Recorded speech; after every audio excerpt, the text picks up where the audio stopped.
شكرا أخ الرئيس. في البداية أبرد على موضوع ذكر فيه بأني كنت في إجازة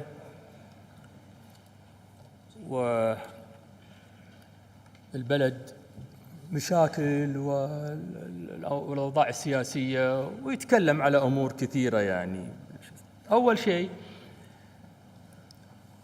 يعني أنا بعطي مثال واضح. إذا العم أحمد السعدون طلع بإجازة أو راح، من يستلم مكانه؟ نائبه. ما فيها يعني شو اسمه. هل النائب اللي يمسك مكانه ويدير غير جدير انه يدير الجلسة، او غير جدير فيه انه يقوم باعمال العم احمد السعدون اثناء غيابه؟ ولا ايش حق عيال حاطين نواب؟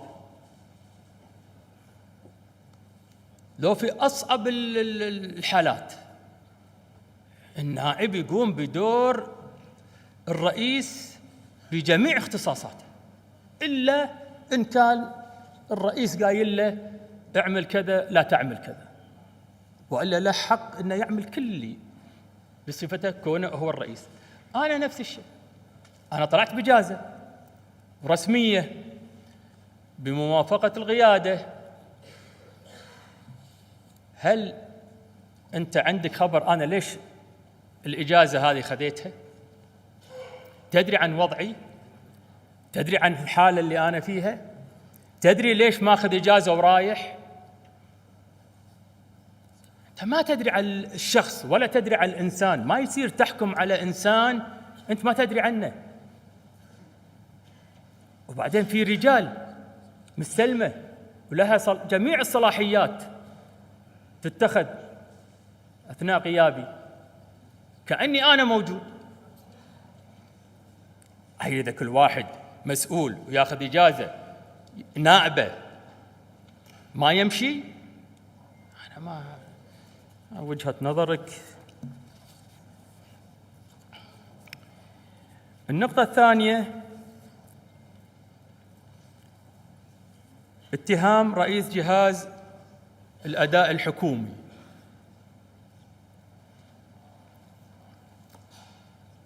والله يا أخ مهلهل، إن كان عندك أدلة عليه فهذه نزاهة موجودة والنيابة العامة موجودة. اخذ أوراقك وروح اشتك عليه إن كان عندك شيء. وطالما أن الصلاحية موجودة فإحنا نطبق الصلاحية عليه وعلى غيره من أي قيادي.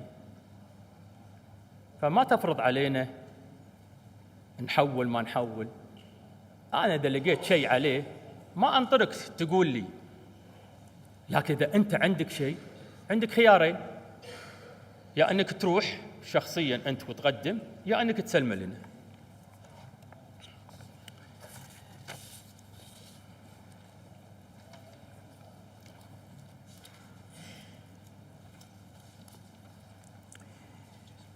الخطاب السامي شو يقول؟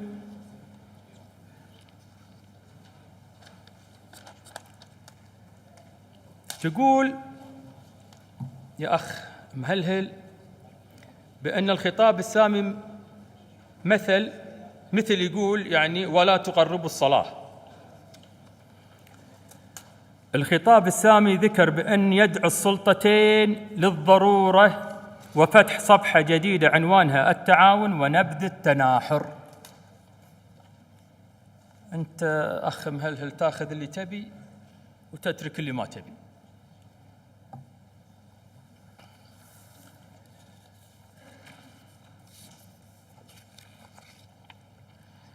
وجيت ذكرت موضوع العفو. الأخ العم أحمد السعدون موجود، أخواني الأعضاء كلهم موجودين،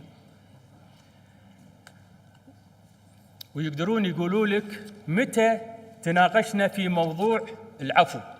متى؟ ومتى تكلمنا؟ ومتى جينا؟ ومتى تناقشنا؟ من متى؟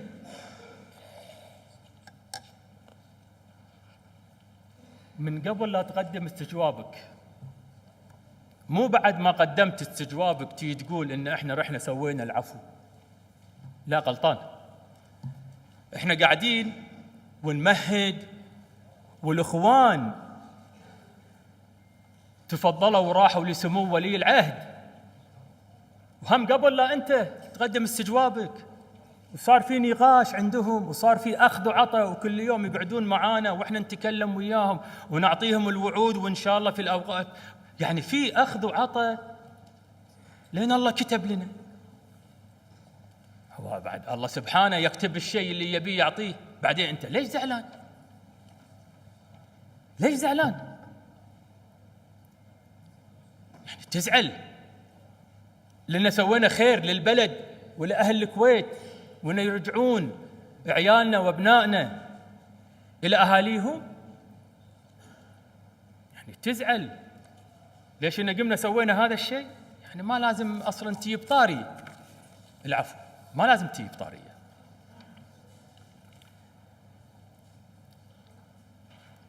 الأموال،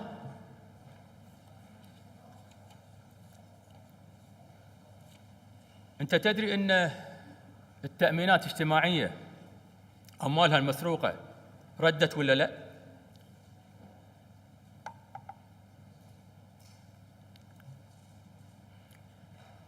تابعت الأحكام اللي صدرت قبل يومين؟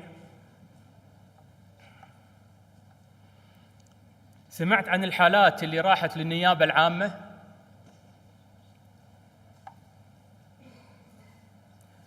وأنا أؤكد لإخواني أعضاء مجلس الأمة وللشعب الكويتي أن النهج الإصلاحي ماشيين فيه، ولا أحد يقدر يوقفنا عن النهج الإصلاحي.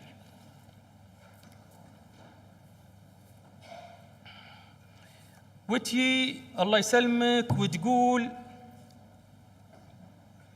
إن عندنا وزراء متهمين وشلون يكونون معاك. الوزير المتهم اللي ذكرته أخ مهلهل قبل لا يصير وزير فهو عضو في مجلس الأمة.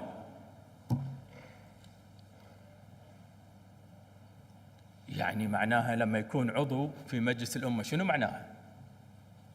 متهم؟ ولا كان ما دش ومنعونا يدخل؟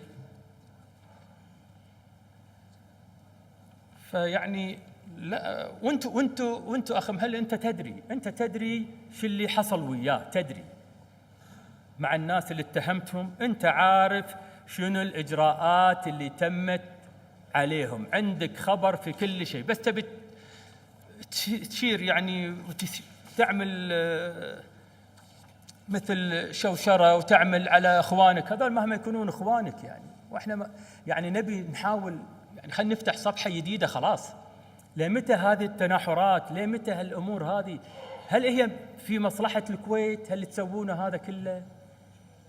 ترى ما هي مصلحه الكويت ولا اهل الكويت. تعالوا خلينا نشوف احنا اهل الكويت شنو اللي محتاجينه الان، خلونا نصفي النفوس، خلونا نوصل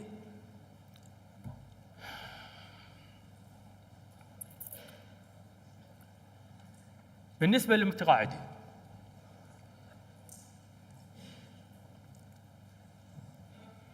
في عرض برنامج عمل حكومة وفي ملاحظات عن الأخوة النواب واجتماعات وزير المالية مع اللجنة المالية والاقتصادية في مجلس الأمة، واتفقوا الخروج بزيادة الحد الأدنى بقانون علشان الصناديق ما تتحمل في التأمينات التكلفة بدل من الخزانة العامة. فكل يعني أمور الحكومة ويا المجلس يعني متفاعلين والحمد لله. توني أشوف رئيس اللجنة المالية النائب الفاضل شعيب هو عنده كل الأمور وعنده التفاصيل، واتفقنا وياه بالتاريخ كل ما جرى بيننا كحكومة وبين المجلس. فكل هذا ما عملنا شيء ولا نسوي شيء إحنا.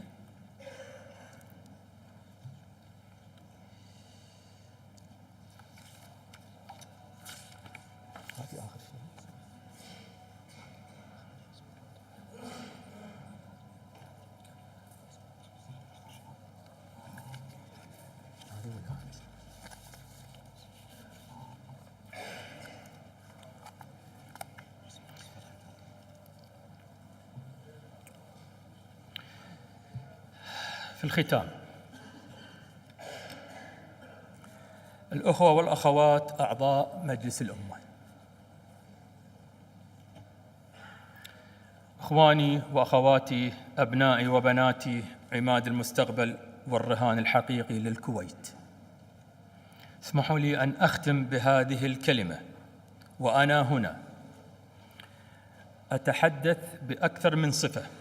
الصفة الأولى كمواطن كويتي محب لهذا البلد ومنتمي له.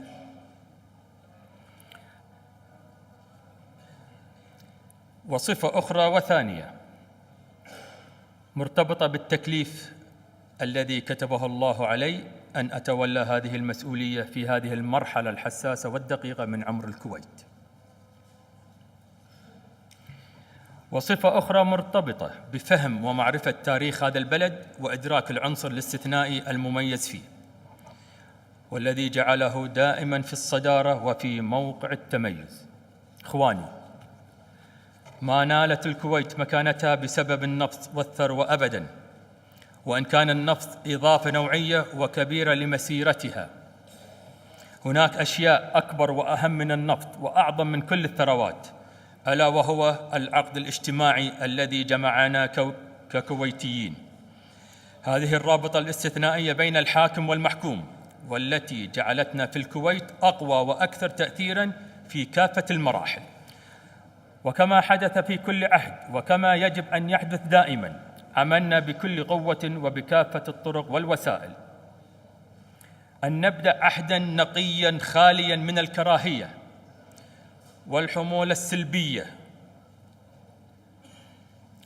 وقوامه الأساسي هو العفو ومحاربة الفساد.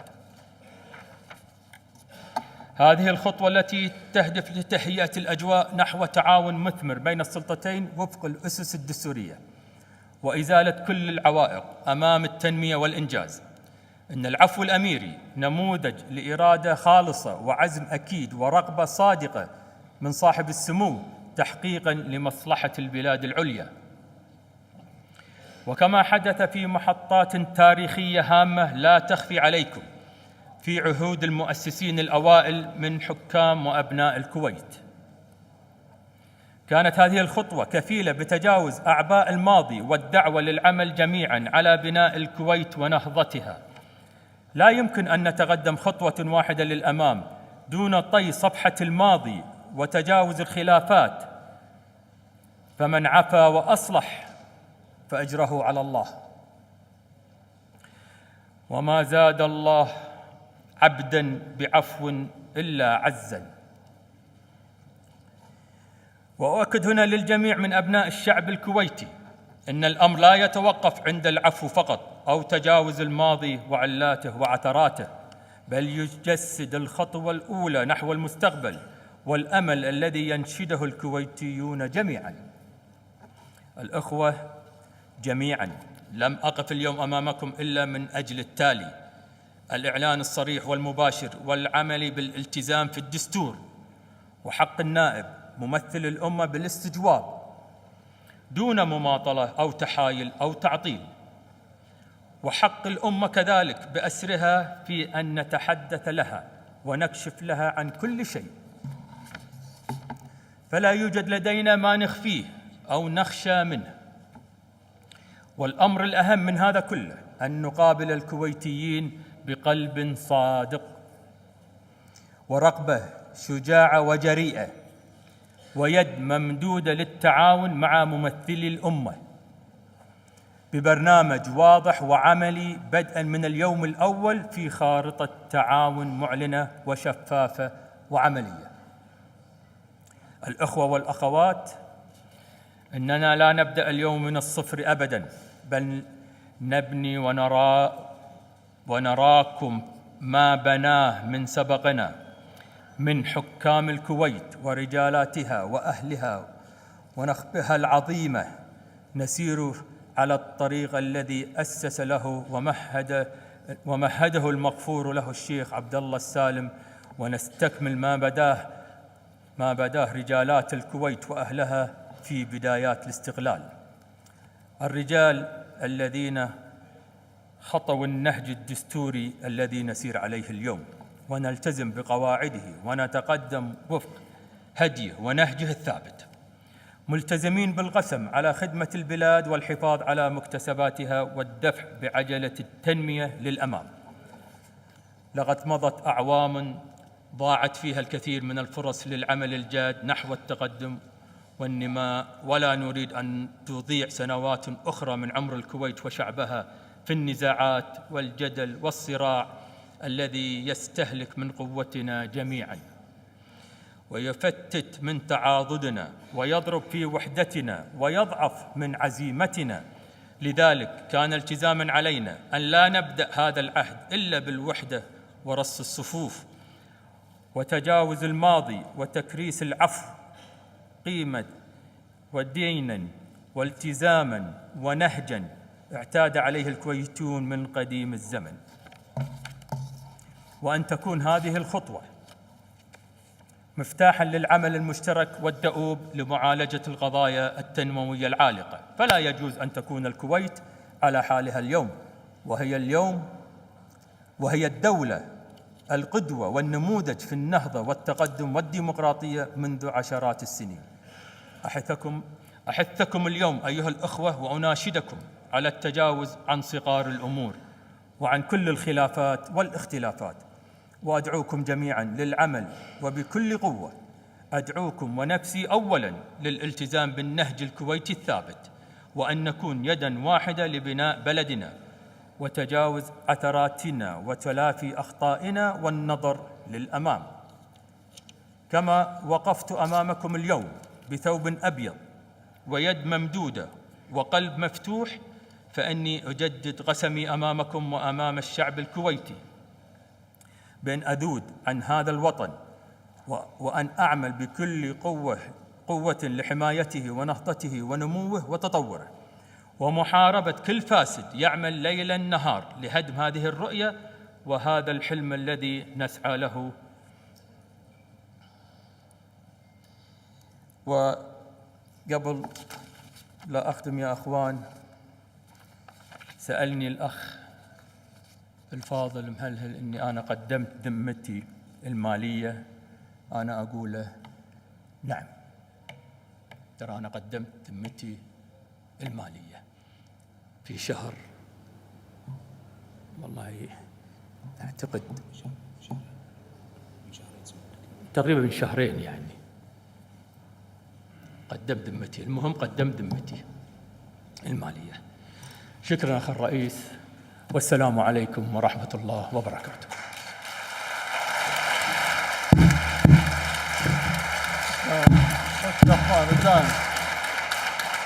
شكرا لسمو رئيس مجلس الوزراء. إذا وافق المجلس الآن بينتهي الأخ المستجوب وينتهي الأخ الوزير الرئيس سمو رئيس مجلس الوزراء في الفترة الأولى إلى أن ينتقل الحديث بعدين للمشاركين في التأييد، فلذلك يوافق المجلس ترفع جلسة الصلاة والاستراحة لمدة نصف ساعة.